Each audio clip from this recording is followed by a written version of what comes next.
Good afternoon. This is Sean P. This is Big Root. And we're the brothers.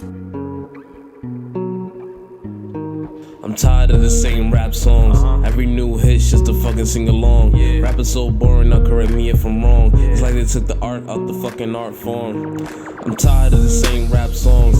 Every new hit's just to fucking sing along. Rap is so boring, now correct me if I'm wrong. It's like they took the art out the fucking art form. And it's 4 p.m. Friday, March 13th, Friday the 13th. Didn't even realize that. I only realized that because I saw that someplace else. I think it was Netflix or Amazon Prime Video, and they had videos for Friday the 13th or something like that. Like, oh, yeah, it is. So, yeah, today is Friday the 13th, which makes it very ironic that our episode entitled Catching Coronavirus is airing today, Friday the 13th, April. March 13th. Yeah, I mean, there's been a whole bunch of news taking place. You know, leagues canceling games and canceling or postponing seasons. Absolutely. And the irony of it is, and we were just talking about it before we started, sat down to start the episode, is that it was believed that the coronavirus was being exaggerated, Overhyped, overplayed.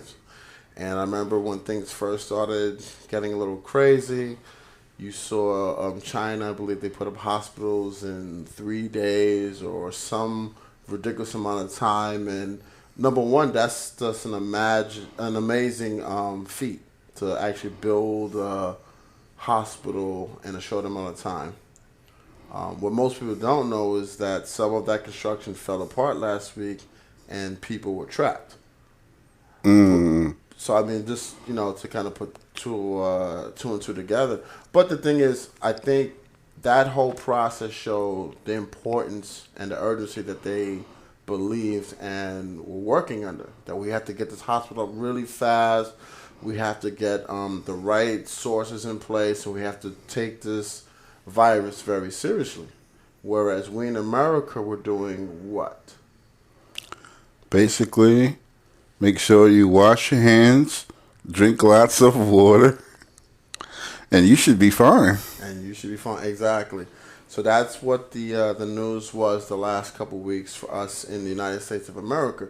So we looked at the rest of the world as overreacting and exaggerating the threat, because our public leaders, and we're talking about the highest level, we're talking about the President of the United States, was literally telling people to go to work with coronavirus, go about your normal life, think of it as a super flu, right? Or like the flu, not even a super flu. Think of it as like the flu, and just be clean, hygienical. So we thought the rest of the world was overreacting. They have masks, and they're building hospitals, and they're rushing to deal with this threat, and we were just going about our normal lives.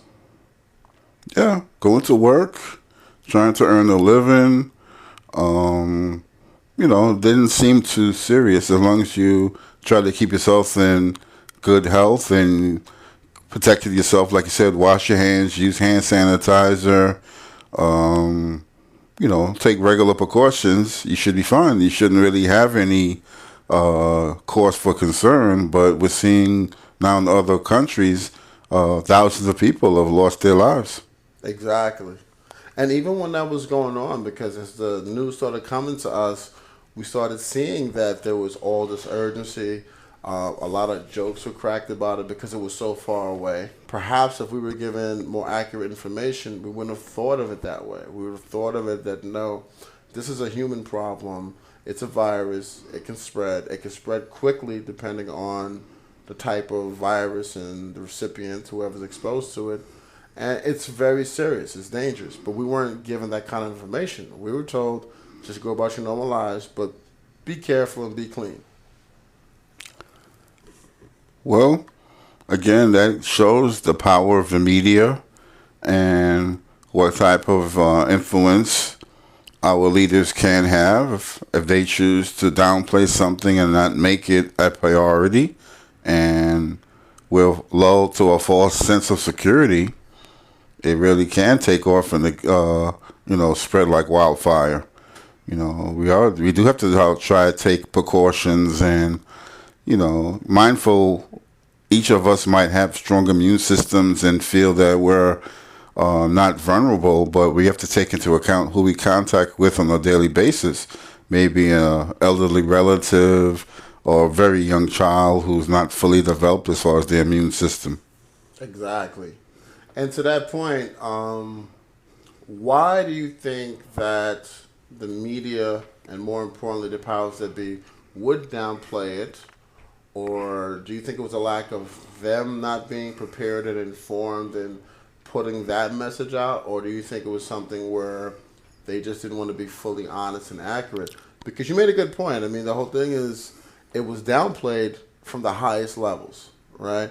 So, yeah, you could have been more careful. But again, you do expect the authorities to kind of let you know how you should deal with a situation or what to expect. And we were told not to expect much. I think it's a couple of factors involved. I think, one, they don't have enough tests. So if they were to make it seem that it's very transferable and a lot more people can have it, everybody's going to be running to the doctor. Can you test me? And if there's not enough tests, we're kind of like in a situation where everyone's panicked. Not justifying what the government did, but I think what they tried to do is downplay it so we won't have a run on the hospitals and testing facilities.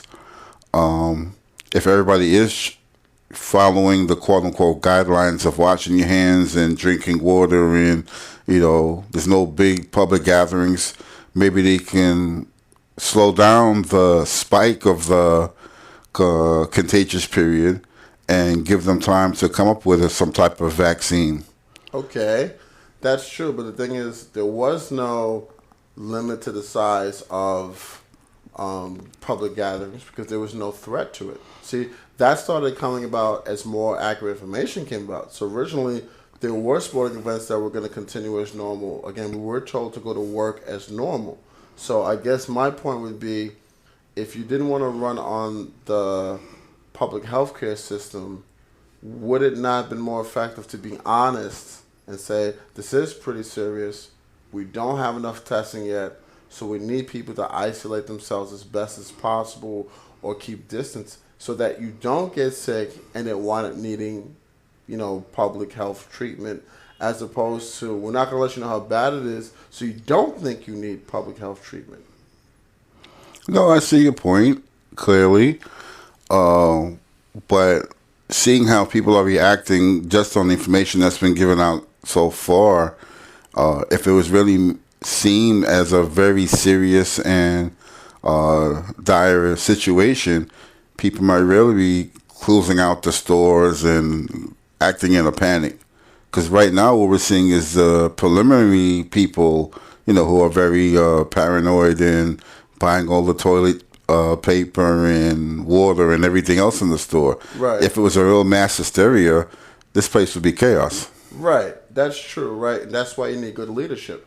Because you can expect people at the bottom to not do what they're told, right?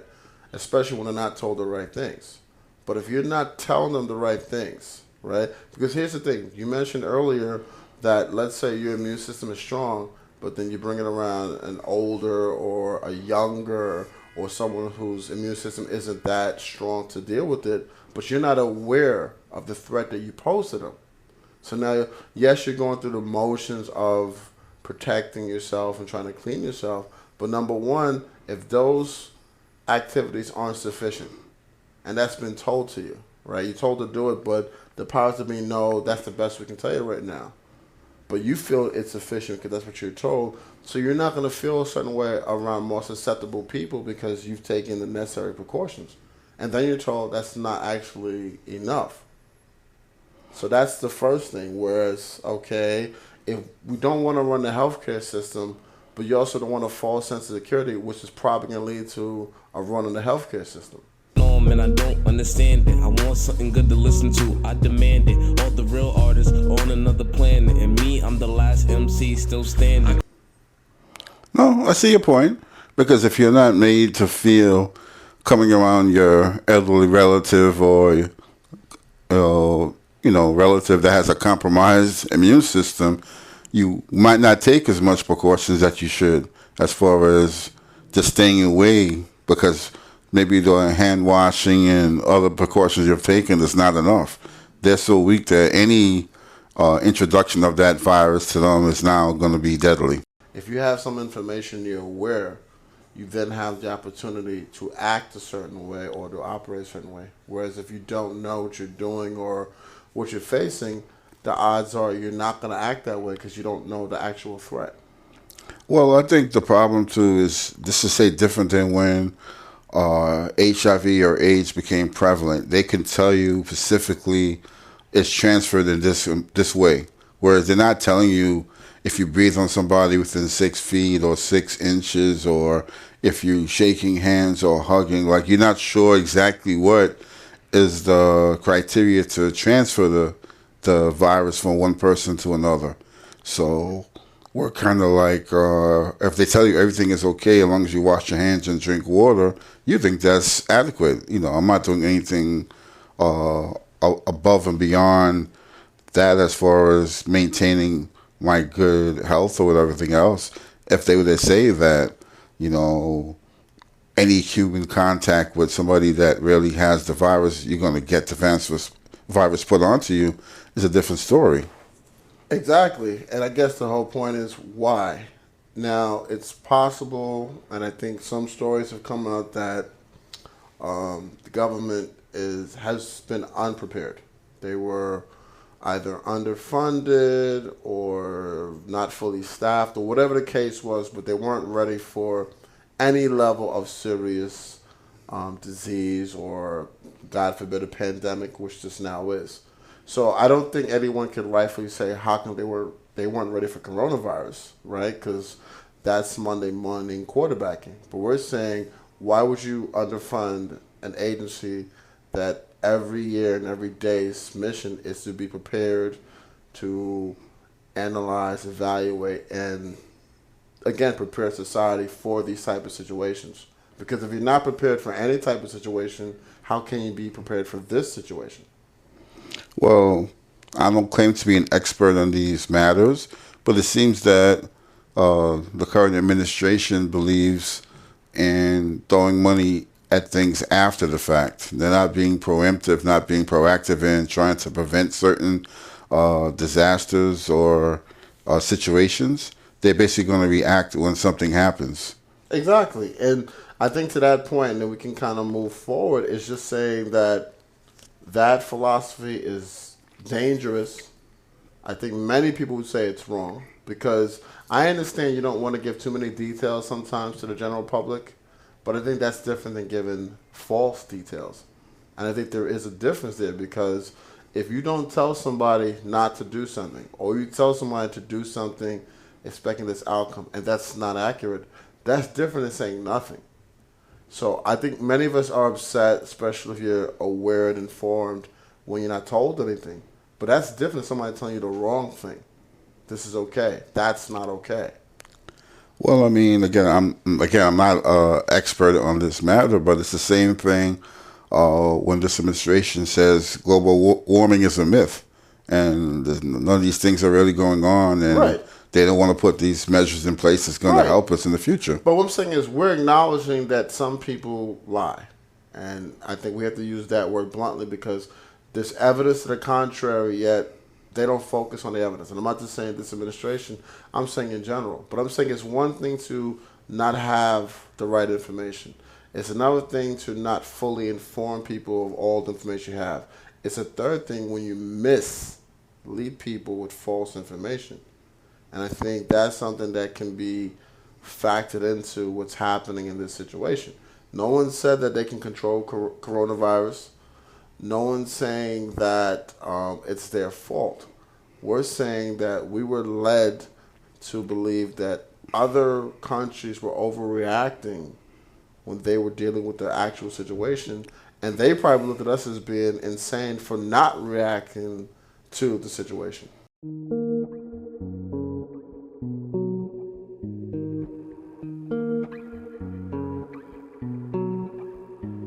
Yeah, well, you could also look at it and say, what's the agenda? Is the agenda to help as many people in this country not get sick and keep us all healthy?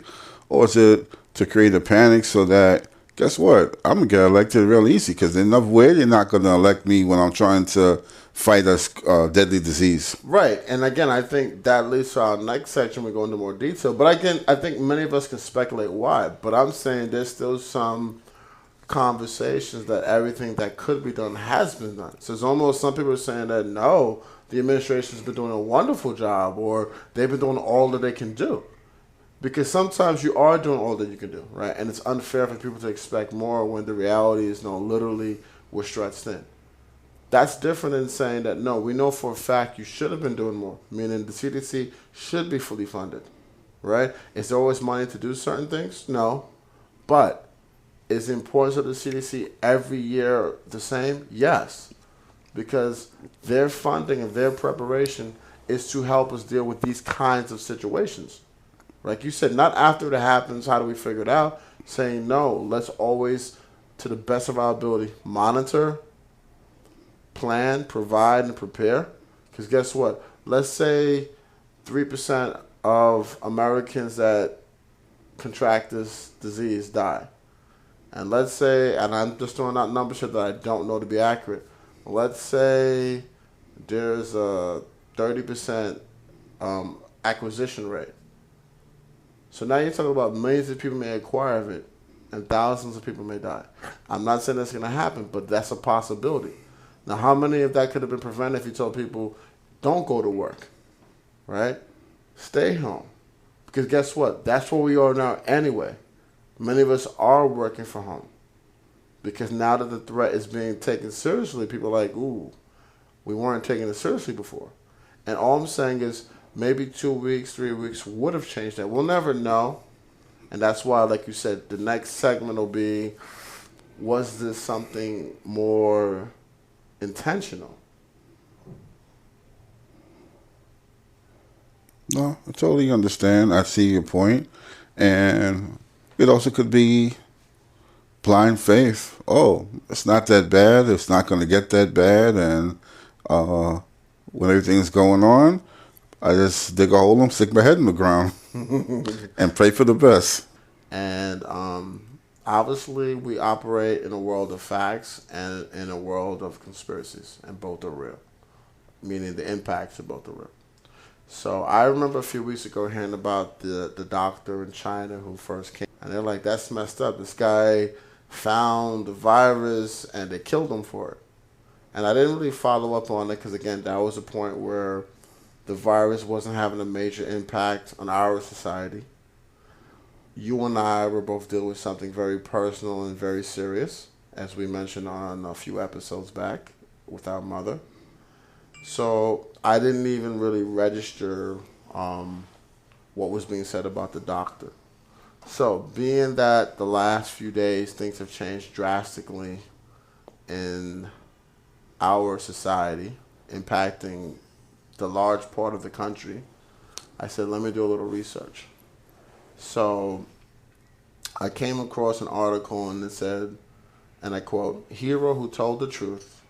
Chinese rage over coronavirus death of whistleblower doctor."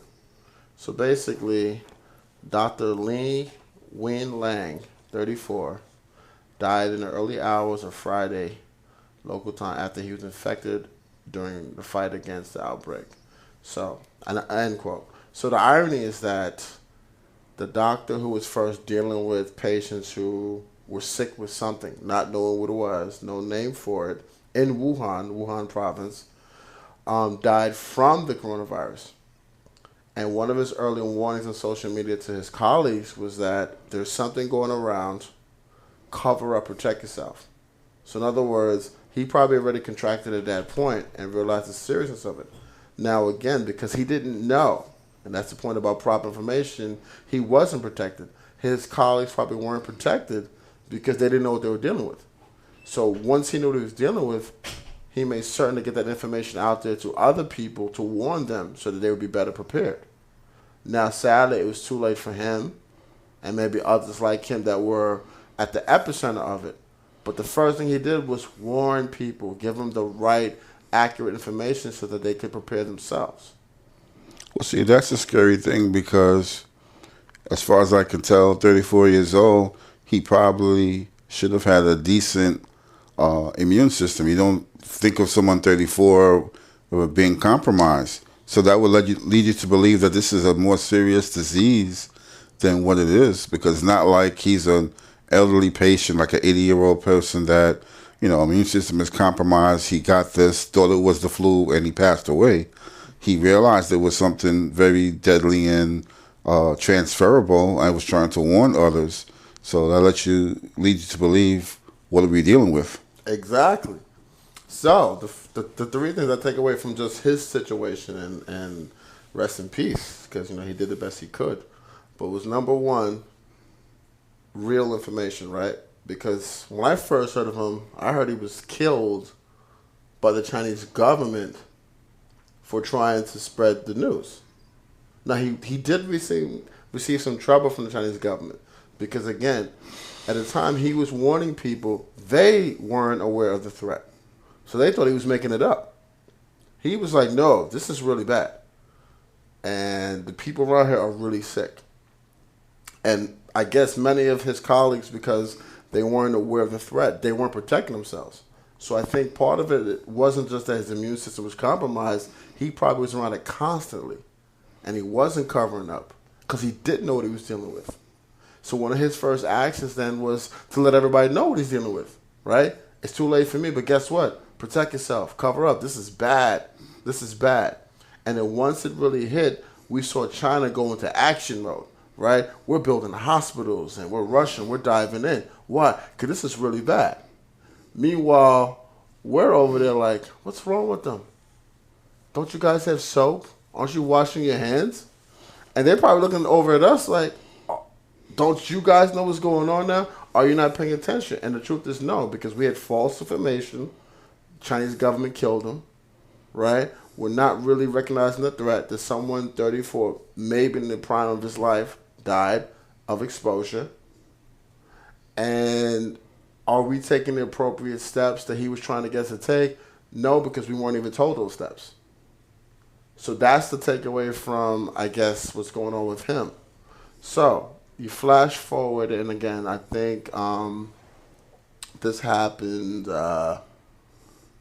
it's over a month ago. So he passed away, I guess, roughly, today is the 13th, so roughly February 10th, 11th, 12th. Not sure about that. Sorry for our listeners, because, again, we didn't get all the details on him, but I just did a little research just to find out more about him. So flash forward a month, go back a couple days here, say March 10th, 11th, the president goes on TV, makes a statement. But what else has been going on, Big Root? Because the whole point is we've had more insight and activity and change in this country in the last 4 days than the last 4 months.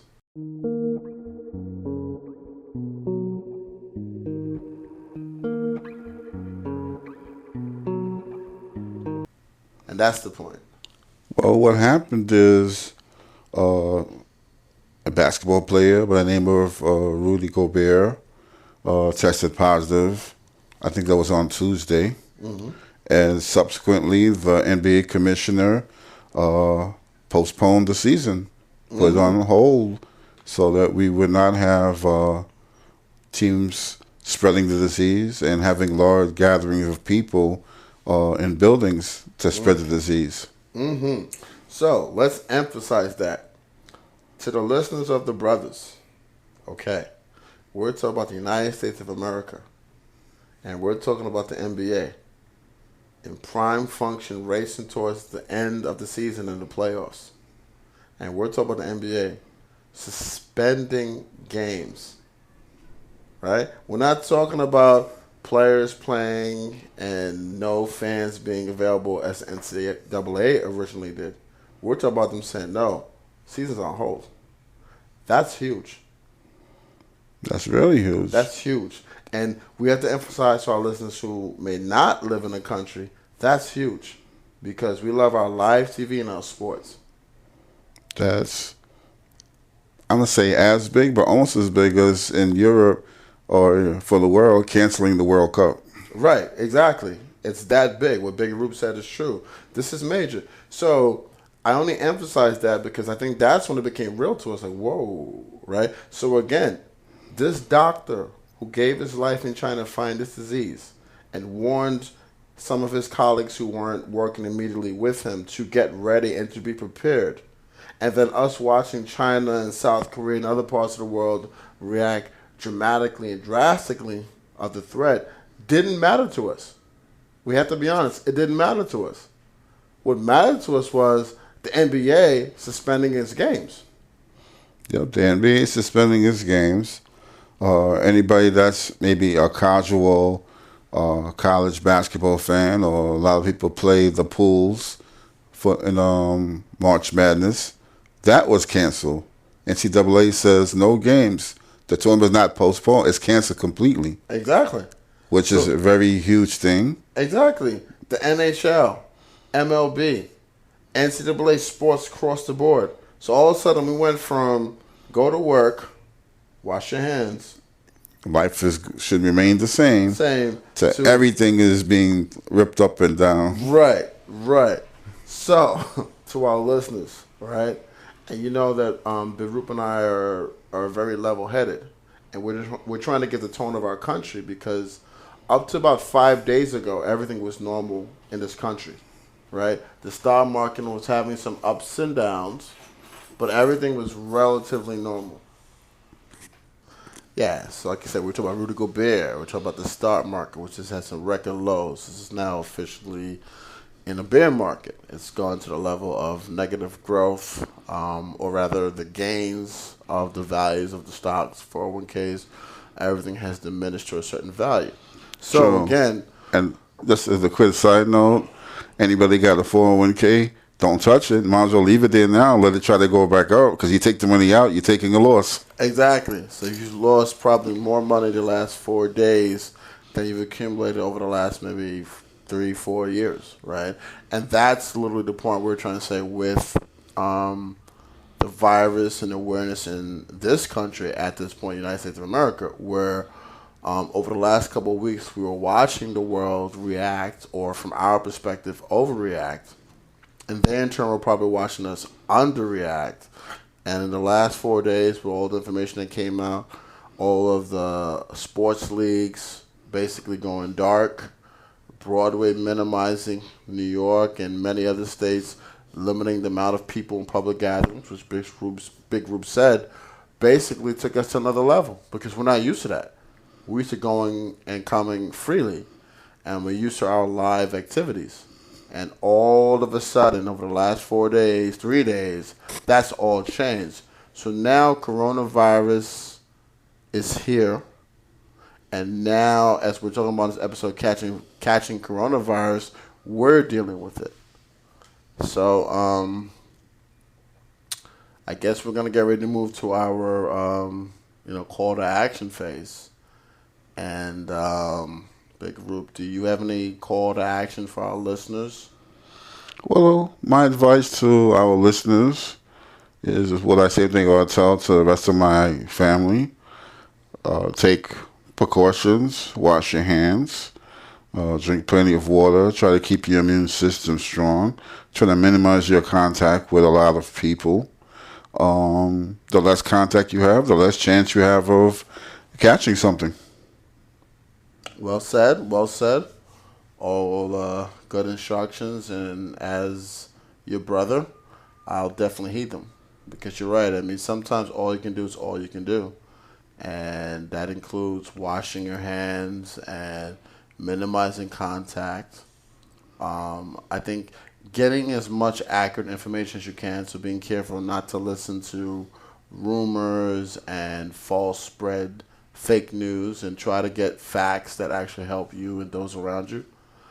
And I'd like to say for my call to action is for all of us, Big Group and me, Sean P, and all of our listeners, to actually accept that life has changed. And life is dynamic, and it always changes, and usually the changes are small, minimal, and you don't notice them, but they're there. And this is a big change, right? Whether it's long term, short term, whatever, it's a change. Life is different. Right now, at this moment in time, life is different.